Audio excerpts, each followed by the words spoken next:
आप इंग्लिश बोलना सीखने का प्रयास काफ़ी दिनों से कर रहे हैं। मोटी मोटी किताबें आपने पढ़ ली, जो कुछ किया जा सकता था आपने किया, लेकिन आप इंग्लिश बोलना अब तक नहीं सीख पाए। अब इसके पीछे वजह क्या रही?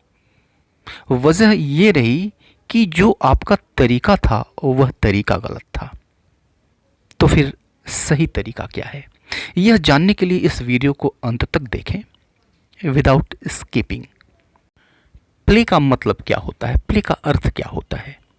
हम काफ़ी दिनों से पढ़ते चले आ रहे हैं कि प्ले का मतलब खेलना होता है, लेकिन इसका मतलब खेलना नहीं होता है, इसका मतलब होता है खेलो।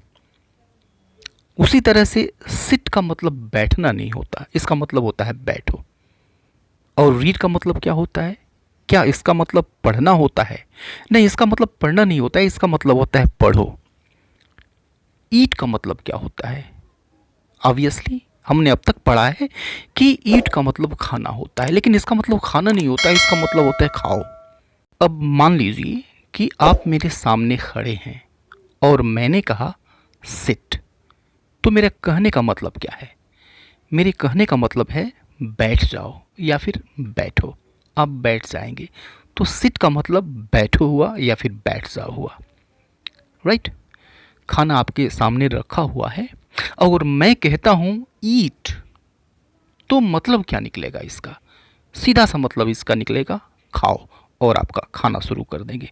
उसी तरह से आप कहीं खड़े हैं, मैं आपको बुलाना चाहता हूं, तो मैं सिंपली कहूंगा कम, और फिर आप चले आएंगे। इसका मतलब निकलता है आओ, राइट? तो अगर इन सब का अलग अर्थ है, तो फिर खेलने की इंग्लिश क्या होगी, या फिर बैठने की इंग्लिश क्या होगी, पढ़ने की इंग्लिश क्या होगी, खाने की इंग्लिश क्या होगी, या फिर आने की इंग्लिश क्या होगी? इस चीज़ को हम जानेंगे। इसके लिए हमें जानना होगा ना नेनी का नियम। हिंदी में आपको बहुत सारे ऐसे वाक्य मिलते हैं, सेंटेंसेस मिलते हैं, जिनमें जो क्रिया है वह ना नेनी से ख़त्म होती है, या तो ना से ख़त्म होगी, या फिर नी से ख़त्म होगी, या फिर ने से ख़त्म हो जाएगी। तो वैसी जो क्रियाएं होती हैं हिंदी की, उनकी इंग्लिश होती है टू प्लस वर्ब। जैसे खेलने की इंग्लिश हो जाएगी, देखिए खेलना लास्ट में ना आया हुआ है, तो इसकी इंग्लिश बनेगी टू प्ले, यानी प्ले से पहले टू जुट जाएगा, फिर यह अर्थ देगा खेलने का। ठीक उसी तरह से बैठना लास्ट में ना आया हुआ है, तो बैठने की इंग्लिश हो जाएगी टू सिट, पढ़ने की इंग्लिश हो जाएगी टू रीड। अब कैसे होगी आप देखिए, सेंटेंसेस से, एग्जाम्पल से देखिए, आपको अच्छी तरह से समझ में आएगा। मैं खेलना चाहता हूँ, देखिए मैं खेलना चाहता हूँ। अब देखिए इसमें जो हिंदी की क्रिया है खेलना, यह ना से समाप्त हो रही है, तो फिर इसकी इंग्लिश क्या होगी? सिंपली इसकी इंग्लिश होगी टू प्ले।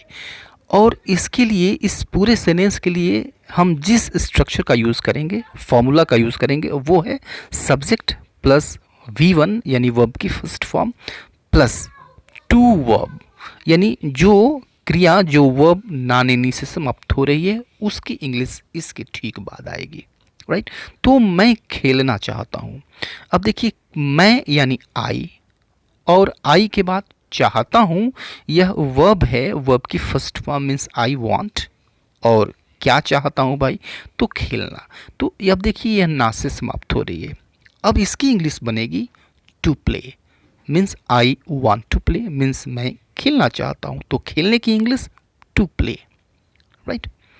एक दूसरा सेंटेंस देख लीजिए, मैं खेलने जा रहा हूँ, राइट? देखिए लास्ट में आया रहा हूँ, मीन्स यह प्रेजेंट कंटिन्यूअस का है, तो मैं खेलने जा रहा हूँ।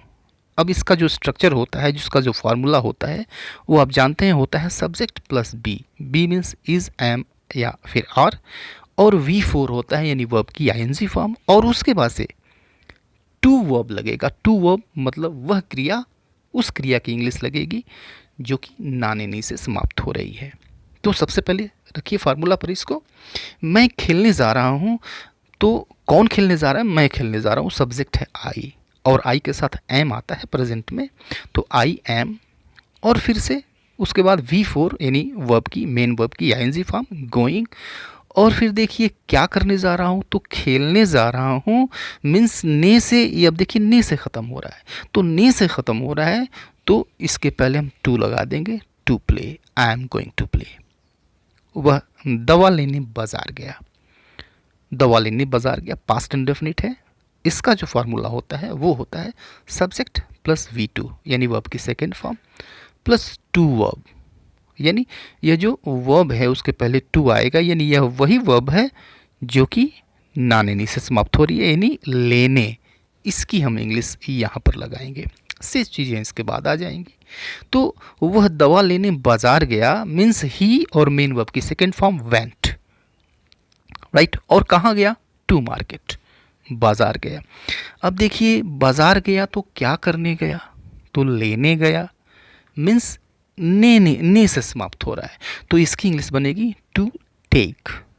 और क्या लेने गया, medicine, he went to market to take medicine. मैं अंग्रेजी बोलना सीख रहा हूँ, राइट, प्रेजेंट कंटिन्यूअस है, इसका फार्मूला आपने अभी पीछे देखा है, राइट। तो इसकी इंग्लिश बनेगी आई एम लर्निंग, मैं सीख रहा हूँ। और क्या सीख रहा हूँ, बोलना सीख रहा हूँ, तो ना से ख़त्म हुई तो इसकी इंग्लिश होगी टू स्पीक। और क्या बोलना सीख रहा हूँ, English, I am learning to speak English. तो देखा आपने कि यह नाने नी का नियम है, ये सारे सेंटेंसेस सभी जगह पर इस नियम को फॉलो कर रहे हैं। तो जो वो नाने नी से समाप्त हो रही है उसको हम बना रहे हैं, उसकी अंग्रेजी में लिख रहे हैं टू के साथ, टू के साथ इसको हम जोड़ दे रहे हैं, फिर वह अर्थ देगा ऐसी क्रिया का जिसके लास्ट में नाने नहीं आता है, राइट। एक दूसरे तरह का सेंटेंस लेते हैं, उसे कहीं जाना है। अब देखिए कि यह जो सेंटेंस है इसमें भी एक ऐसी क्रिया आई है, वर्ब आई है हिंदी में जो कि ना से समाप्त हो रही है, तो यह भी उसी रूल को फॉलो करेगा, उसी रूल को फॉलो करेगा, ना लेने की जो रूल अभी मैंने बताया उसको यह फॉलो करेगा।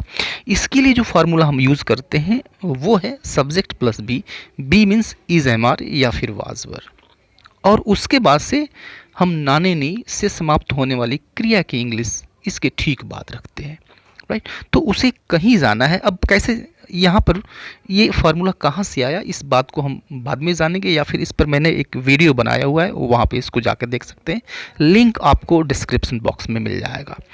तो उसे कहीं जाना है, तो सब्जेक्ट लीजिए ही, और ही के साथ इज आता है आया हुआ है तो इज आ गया, और इसके बाद देखिए ना आया हुआ है, ना, जाना, तो जाना की इंग्लिश टू गो, और कहीं means somewhere, he is to go somewhere. दूसरा सेंटेंस ले लीजिए, मुझे कुछ काम करना है, राइट। तो सब्जेक्ट क्या है, अब इसके लिए भी यही फार्मूला है, यही स्ट्रक्चर है इसका, वही फार्मूला यूज़ होगा। तो मुझे कुछ काम करना है मीन्स आई के साथ एम आता है, आई एम, राइट। और करना है, देखिए जो वर्ब आई यह ना से समाप्त हुई, तो करने की इंग्लिश होती है डू, लेकिन यह टू लगाएंगे तब फिर यह करने का अर्थ देगा। तो टू डू मीन्स करना, आई एम टू डू, और क्या चीज़ करना है, कुछ काम, some work, I am to do some work. एक और सेंटेंस लीजिए, मुझे अंग्रेजी बोलना सीखना है। तो अब देखिए इसमें दो ऐसे शब्द आए, क्रियाएं आई जो कि ना ने नी से समाप्त हो रही हैं, एक तो बोलना और दूसरा सीखना। तो अब दोनों के लिए हमें दो बार टू का यूज़ करना होगा।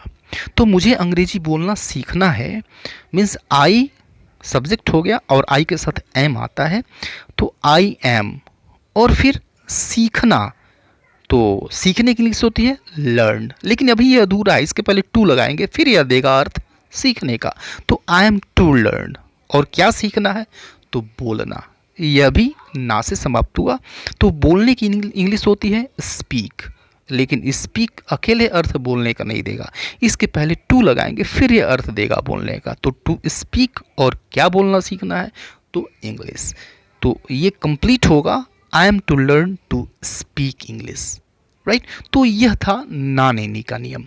तो यह था नाने नी का नियम। आपने देखा कि किस तरह से बड़े सेंटेंस को कितनी आसानी से नाने नी के नियम से हमने ट्रांसलेट कर लिया, बना लिया। राइट। तो यही मैं बताना चाह रहा हूँ कि अगर आपका तरीका सही है, तरीका आपका गलत नहीं है, सही तरीका है, तो बहुत आसानी से और बहुत जल्दी से इंग्लिश बोलना सीख जाएंगे। अभी के लिए इतना ही, मिलते हैं नेक्स्ट डे वीडियो में, तब तक के लिए goodbye and take care.